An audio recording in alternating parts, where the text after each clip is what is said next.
One day, Sir Topham had arranged with Thomas the Tank Engine to take his wife and grandchildren to the seaside. The sun shone, and everywhere looked splendid. But Lady Hatt was feeling hot and tired. She took her troubles out on Annie and Clarabelle. "Those coaches are old and uncomfortable. Why don't you use them as beach huts instead?" Thomas was most upset. "You won't let them turn Annie and Clarabelle into beach huts, will you?" "Of course not, Thomas," replied his driver, "but I must admit they could be smartened up." The next day, Sir Topham Hatt used Percy to take his family to Harold's airfield.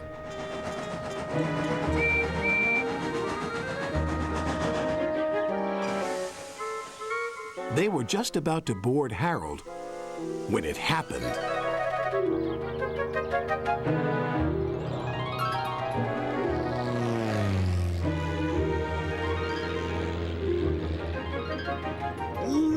"What was that?" cried Sir Topham Hatt. "That's tiger moth," grumbled Harold. "It's rude and flies much too low."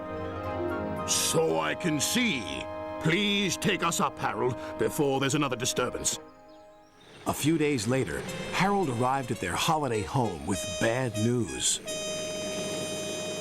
"It's tiger moth," said Harold's pilot. "It's gone missing. Do you wish to join the search party with us?" "I think I'd better."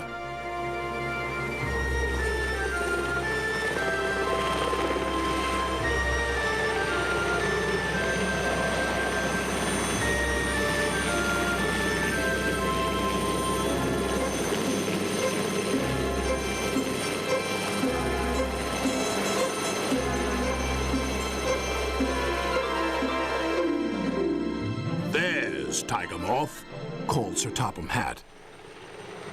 Then he spoke to the pilot. "You were showing off and flying dangerously. I will speak to your controller and request that you are grounded." "Yes, sir," replied the pilot. "Now, if you'll excuse me, I shall return to my holiday." "Jolly good idea, sir."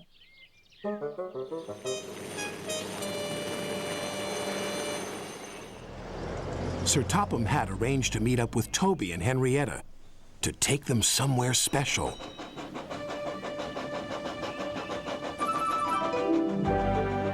They arrived at a small river inlet. "What a beautiful boat!" exclaimed the children. "It's my special treat." Sir Topham Hatt took the helm with his wife beside him. "It's so nice to be away from the railway for once," he said to her.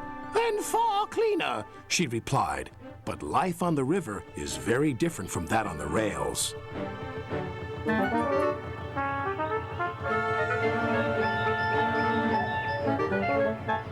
The family were enjoying themselves so much that they forgot to watch where they were going. "Oh, botheration," said Sir Topham Hatt. "We're stuck." And they were. Other boats tried to pull them off the mud bank, but it was no use. Percy saw the commotion and stopped. "Is there anything we can do to help?" called his driver. "Yes, indeed there is." "This is the life, isn't it, my dear?"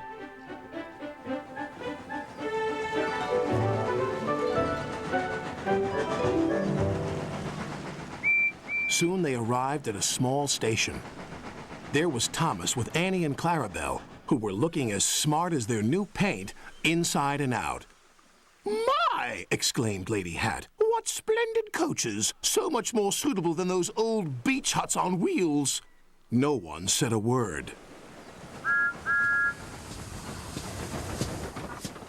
But that evening, Annie and Clarabelle spoke to Thomas. "It's very nice to get compliments, but no matter what we look like, we'll always be useful, won't we, Thomas?" "Of course," their friend replied. And now, more wintry warm-ups from your pal, Pingu. When playing outdoors in the cold winter weather, it's always cool to use your imagination. It can take you as far as the eye can see.